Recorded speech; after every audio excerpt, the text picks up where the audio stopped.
Assalamualaikum warahmatullahi wabarakatuh.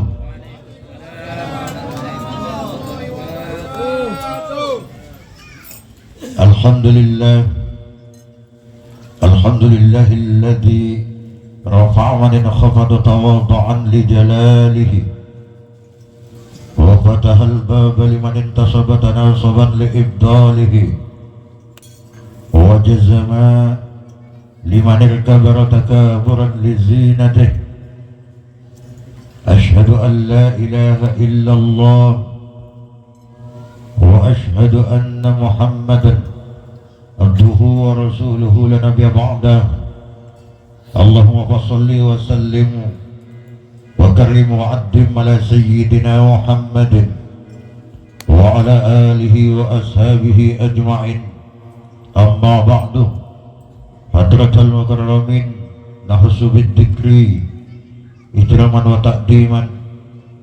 Kiai Haji Musleh Muallim, segenap para kiai, para asatid, segenap pengurus dan jemaah majelis Khatmul Quran Al-Mubarakah yang hadir pada kesempatan malam yang berbahagia ini, yang saya hormati dan saya taati. Puji syukur kehadirat Allah Subhanahu wa Ta'ala. Mari kita senantiasa lantunkan kepadanya atas segala nikmat yang telah diberikan kepada kita semua di dalam kehidupan ini, sehingga kita dapat melaksanakan setiap aktivitas yang ingin kita kerjakan. Tentu mudah-mudahan dari yang kita lakukan semua ini menjadi nilai di sisi Allah Subhanahu wa Ta'ala. Salawat dan salam semoga tetap terlimpah curahkan terhadap junjungan kita Nabi besar, Nabi agung Rasulullah sallallahu alaihi wasallam beserta para keluarga, sahabat serta pengikutnya ila yaumil qiyamah. Hadirin yang dimuliakan Allah Subhanahu wa Ta'ala,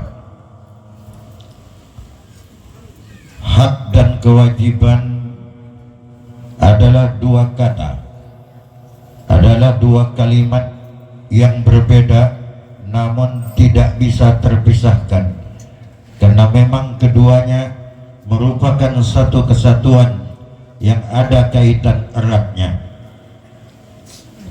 Hak atau al-haq di dalam bahasa Arabnya itu artinya kebenaran, sesuatu yang wajib kita dapatkan sesuai dengan hukum dasar manusia. Sedangkan kewajiban atau al-wajibu yang kita kenal dengan kalimat lain al-fardu adalah sesuatu yang wajib ditunaikan oleh setiap kita.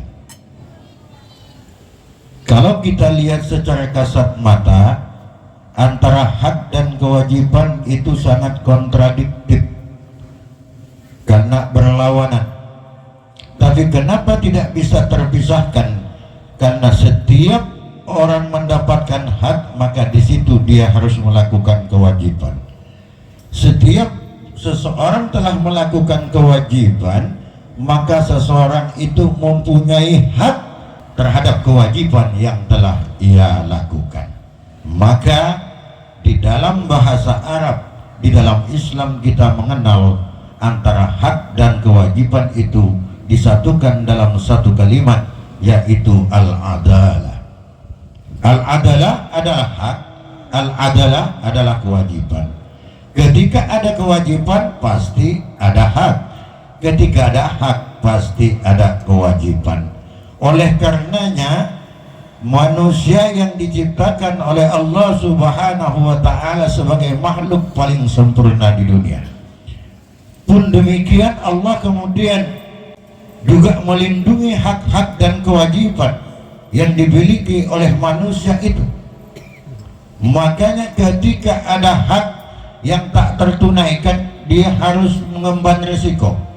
Begitupun ketika kewajiban tak dilakukan, maka Allah juga akan menghukum orang yang meninggalkan kewajiban itu. Dengan cara Allah, bagaimana Allah membalas apa yang ia lakukan, yang tidak ia tunaikan dari hak dan kewajiban itu? Bisa dibalas nanti langsung ketika di akhirat, bisa langsung dibalas ketika masih hidup di dunia. Ada balasannya itu khusus di akhirat saja, ada balasan di dunia sampai di akhirat kelak. Ada balasannya itu yang sedang-sedang saja, tetapi ada balasan Allah itu yang justru tidak akan pernah dibayangkan oleh kita sebagai manusia. Makanya setiap pribadi kita manusia, entah Anda itu orang biasa ataupun orang pangkat, engkau orang lemah ataupun orang kuat, rakyat jelata ataupun pejabat, semua dilindungi oleh Allah hak dan kewajibannya. Tidak seorang pun berhak untuk mendolimi orang lain, tidak seorang pun berhak untuk mengambil hak-hak orang lain, mengganggu orang lain dan sebagainya. Oleh sebab itu Rasulullah SAW bersabda, satu hadis yang diriwayatkan oleh Abu Hurairah, Rasulullah bersabda, salasu da'watin, ada 3 doa kata Rasulullah, mustajabatun, yang diistijabah, dikabul oleh Allah, la yuraddu, tidak akan tertolak doanya dari 3 golongan manusia ini, la syakka fihinna, yang tidak ada keraguan pada doa ketiga golongan ini. Yang pertama apa? Yang pertama adalah dakwatul madlum, yaitu doanya orang yang terdolimi. Karena doa orang yang terdolimi, sesungguhnya apa yang terjadi kepada orang itu bukan kehendak Allah, tapi itu perampokan dari sesama manusia.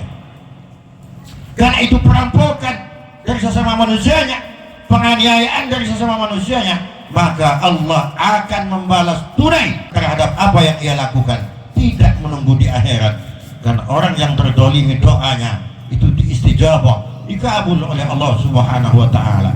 Allah akan membalas tunai, akan membalas kontan ketika hidup di dunia.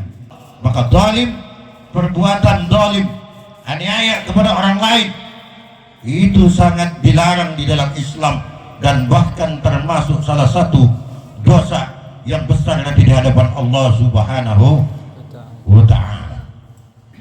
Yang kedua yaitu dakwatul musafir, yaitu doanya musafir, doa orang yang melakukan perjalanan di jalan Allah fi sabilillah. Karena orang musafir, orang yang melakukan perjalanan fi sabilillah ini adalah termasuk golongan manusia yang semestinya kita bantu, bukan sebaliknya. Maka doa musafir ini boleh oleh kita, orang-orang yang mukim, orang-orang yang tidak kemana di rumah-rumah, itu diminta doanya. Kenapa? Karena doa orang yang musafir itu pasti diijabah oleh Allah Subhanahu wa ta'ala. Dan yang terakhir kata Rasulullah, da'watul walidi ala waladihi, yaitu doanya kedua orang tua terhadap anak-anaknya. Doa orang tua, apakah orang tuamu itu orang biasa, orang yang tidak mengerti, tidak bisa bahasa Arab, bisanya pakai bahasa Indonesia, bisanya pakai bahasa Madura, bahasa apapun yang disampaikan, doa-doa yang dimunajatkan kepada Allah untuk anaknya, maka itu semuanya akan dijawab, akan diijabah oleh Allah Subhanahu wa ta'ala. Banyak contoh-contoh kisah-kisah yang telah disampaikan di dalam Al-Quran ataupun di dalam hadis dan di dalam kitab-kitab salafun sholihin tentang keistijabahan doa orang tua kepada anaknya.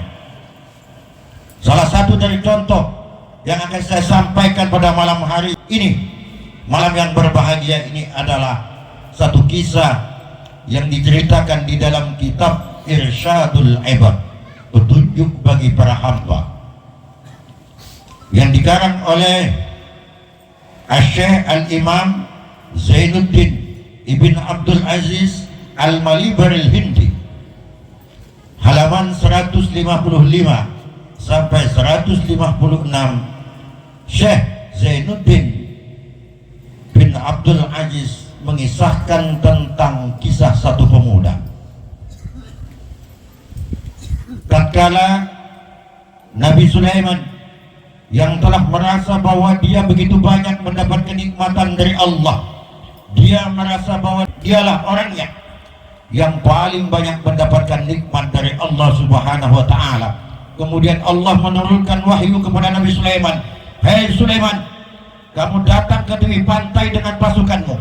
Aku ingin menunjukkan satu keajaiban yang tak pernah engkau sangka, Sulaiman. Kenikmatan yang aku berikan kepadamu itu belum seberapa," kata Allah. "Datang ke tepi pantai, kamu lihat keajaibanku di sana." Mendapatkan wahyu itu, kemudian Nabi Sulaiman dan pasukannya datang ke tepi pantai. Setelah sampai di tepi pantai, Nabi Sulaiman melihat ke depan, ke kanan, dan ke kiri, tapi Nabi Sulaiman tak menemukan apapun yang aneh yang dimaksud wahyu Allah kepadanya. Penasaran Nabi Sulaiman, kemudian Nabi Sulaiman memerintahkan salah satu jin dari pengikutnya untuk menyelam sedalam-dalamnya ke dalam lautan, ke dalam samudera. Ketika menyelam, setelah keluar, sang jin datang ke Sulaiman, "Ya Nabi Allah Sulaiman, aku tidak menemukan apa-apa di laut sana. Aku sudah menyelam lebih dari 1000 meter, tapi tidak ada apa-apa. Tidak ada yang aneh." Apa jawab Nabi Sulaiman? "Tidak, pasti ada," kata Nabi Sulaiman, "cuman kamu tidak bisa menemukan itu." Kemudian Nabi Sulaiman perintah lagi jin Ifrit, "Jin Ifrit, kamu masuk ke dalam samudera, ke dasar samudera sana. Kamu masuk lebih dalam lagi dari sebelumnya ini." Atas perintah Sulaiman, kemudian jin Ifrit masuk ke dasar laut 2 kali lipat kedalaman dari yang dilakukan oleh jin pertama. Tapi apa yang terjadi? Setelah keluar melapor ke Nabi Sulaiman, dia tak menemukan apa-apa. Tidak ada apa-apa yang aneh, Nabi Sulaiman. Saya sudah masuk 2000 kaki masuk ke dasar laut, tapi tidak ada yang aneh.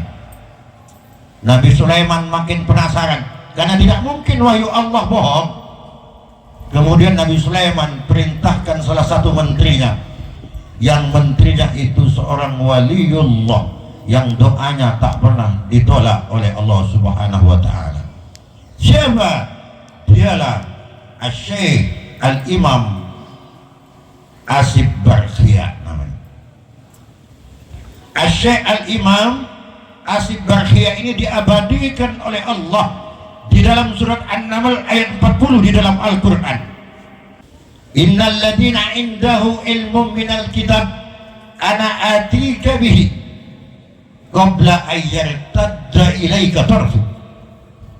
Di ayat ini dijelaskan bahwa Asy-Syaikh Asib Barkhia inilah yang mengangkut, yang mengangkat, yang mengambil singgasana Ratu Balqis, kemudian dihadapkan kepada Nabi Sulaiman.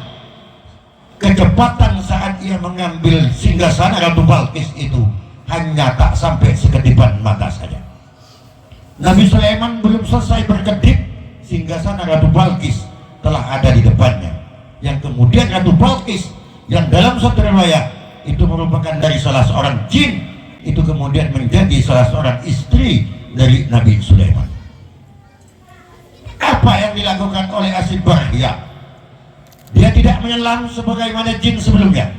Yang ia lakukan hanya mengangkat tangan, berdoa kepada Allah, minta tunjukkan apa keajaiban, keanehan yang dimaksud Allah yang diwahyukan kepada Nabi Sulaiman. Tak lama kemudian muncul dari dasar samudera satu kubah yang begitu indah. Kubah itu mempunyai 4 pintu. Yang pertama pintu dari intan, yang kedua pintu kedua itu dari intan putih, yang ketiga dari jamrud, dan intan-intan yang indah yang mahal-mahal harganya. Perlahan tapi pasti kubah itu menepi mendekati Nabi Sulaiman. Ketika dekat kemudian pintu terbuka, Nabi Sulaiman masuk ke dalam. Apa yang dilihat Nabi Sulaiman? Nabi Sulaiman menyaksikan seorang pemuda yang begitu tampan, masih muda, dia sedang bersujud menghadap Allah Subhanahu wa Ta'ala. Setelah selesai bersujud, kemudian Nabi Sulaiman mengucapkan salam. Dijawab oleh pemuda itu salam Nabi Sulaiman. Kemudian Nabi Sulaiman berkata, wahai anak muda, begitu besar anugerah yang telah diberikan Allah kepadamu. Kamu ini siapa sebenarnya? Ditanya oleh Nabi Sulaiman. Dijawab oleh pemuda itu, wahai Nabi Sulaiman, aku adalah anak tunggal dari kedua orang tuaku dari bapak ibuku. Kedua orang tuaku orang biasa saja. Bukan hanya sekedar orang biasa, orang tuaku, bapakku lumpuh, ibuku buta. Selama 70 tahun aku tidak punya kegiatan kerjaan selain aku merawat kedua orang tuaku. 70 tahun. Kalau ayah dan ibuku mau makan, aku yang memasak, aku juga yang menyuapi. Mereka mau mandi, aku yang mandikan. Mereka kencing, aku yang mensucikan. Apapun yang dibutuhkan kedua orang tuaku yang buta dan lumpuh ini, 70 tahun semua aku yang melayaninya. Hingga pada akhir hayatnya, ketika ayahku akan meninggal, ayahku berdoa kepada Allah, mengangkat kedua tangannya. Apa doanya? Ya Allah, aku tidak bisa membalas dari apa yang telah dilakukan pengabdian anakku ini kepadaku. Yang aku bisa hanya bermunajat, berdoa kepadamu, ya Allah, tolong kalau aku telah mati, jangan pernah engkau tempatkan anakku di tempat-tempat yang bisa dijamah, yang bisa dijangkau oleh iblis dan setan, sehingga anakku nanti bisa tergoda olehnya. Tempatkan di tempat yang tak bisa dijangkau oleh iblis sekalipun. Itu doa bapak. Kemudian bapaknya meninggal. Tak lama ibunya juga sama. Sebelum meninggal ibunya berdoa. Apa doa ibunya? Ya Allah, panjangkan umur anakku, berikan ia kenikmatan-kenikmatan yang tidak diberikan kenikmatan itu kepada manusia manapun yang ada di dunia ini. Itu doa ibunya.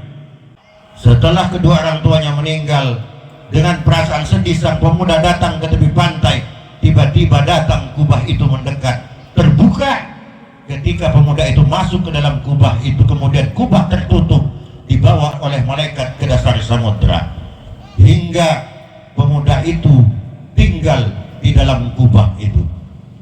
Lanjut lagi, Nabi Sulaiman bertanya, terus kamu makan apa? Kalau di dalam kubah ini kulihat tidak ada apa-apa di dalam. Nabi Sulaiman, ketahuilah, setiap aku ingin makan makanan apapun yang ingin aku makan, pasti kubah ini akan muncul ke permukaan dan pasti ada burung yang datang membawa makanan yang aku inginkan itu. Anehnya Sulaiman, setelah aku makan makanan itu, aku tak pernah ngantuk dan aku tidak lemah, badanku semakin segar. Semakin hari bukan semakin lemah, tapi semakin segar. Terus kamu hidup di zaman Nabi siapa? Tanya Nabi Sulaiman. Ketahui, aku ini hidup pada zaman Nabi Ibrahim. Jarak dari Nabi Ibrahim ke Nabi Sulaiman, kalau diukur itu sekitar 2400 tahun lamanya. Berarti pemuda itu hidup itu kurang lebih 2400 tahun sampai ketemunya Nabi Ibrahim itu. Dan tidak diketahui lagi setelah itu kapan pemuda itu meninggal. Bisa jadi hari ini pun pemuda itu sesungguhnya masih ada. Ini apa? Karomah, kemuliaan yang diberikan Allah kepada orang yang bukan kiai, bukan habib, bukan sayyid, bukan siapa-siapa, dia orang biasa. Kenapa mulia? Karena dia mengabdi kepada kedua orang tuh. Bahkan satu uban pun tidak terdapat pada diri pemuda itu. Terus muda saja. Dan inilah manusia terpanjang umurnya sepanjang zaman. Bahkan Nabi dan Rasul sekalipun, Nabi Nuh yang konon 950 tahun umurnya, tidak ada apa-apanya dibanding umur dari pemuda ini yang mencapai 2400 tahun lamanya. Ini Pak karomah, kemuliaan bagi orang yang mau mengabdi kepada kedua orang tuanya. Kita semua yang hadir ini pasti punya orang tua. Apakah kita yang memang sekarang sudah orang tua, tapi sebelumnya kita punya orang tua? Tidak mungkin kita datang begitu saja. Memang ada makhluk Allah, manusia yang diciptakan tanpa bapak, itu Nabi Isa alaihissalam. Ada makhluk yang diciptakan tanpa bapak, tanpa ibu, yaitu Nabi Adam dan Siti Hawa. Tapi kita semua di majelis Al-Mubarakah ini pasti punya bapak, pasti punya ibu.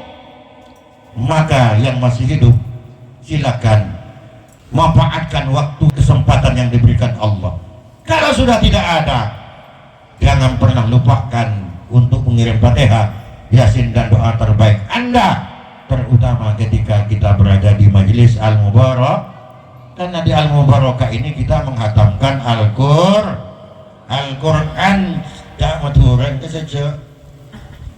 Jelas malas bibir saya kebiayanya pun pengetahuan.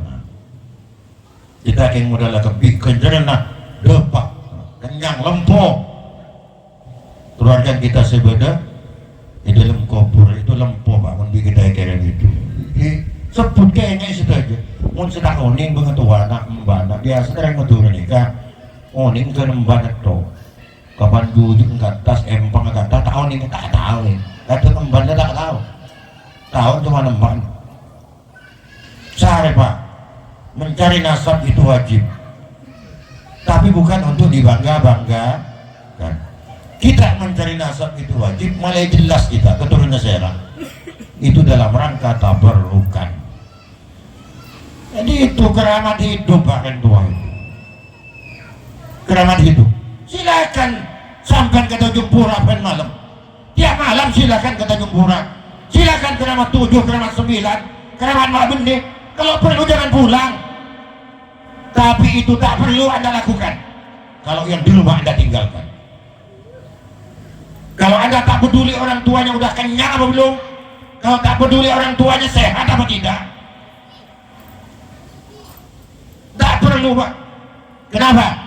Karena kata Rasulullah, kedua orang tua kita itu lebih mustajab doanya dibanding 70 para wali Allah sekalipun. 70 wali Allah itu kalah dengan doa satu orang tua Anda. Biar orang tua Anda bodoh, karena doa orang tua itu istijabah, dan orang yang ahli taat kepada orang tua itu insya Allah dipanjangkan umurnya oleh Allah Subhanahu wa ta'ala. Amin ya rabbal alamin. Kenapa saya sampaikan ini malam ini?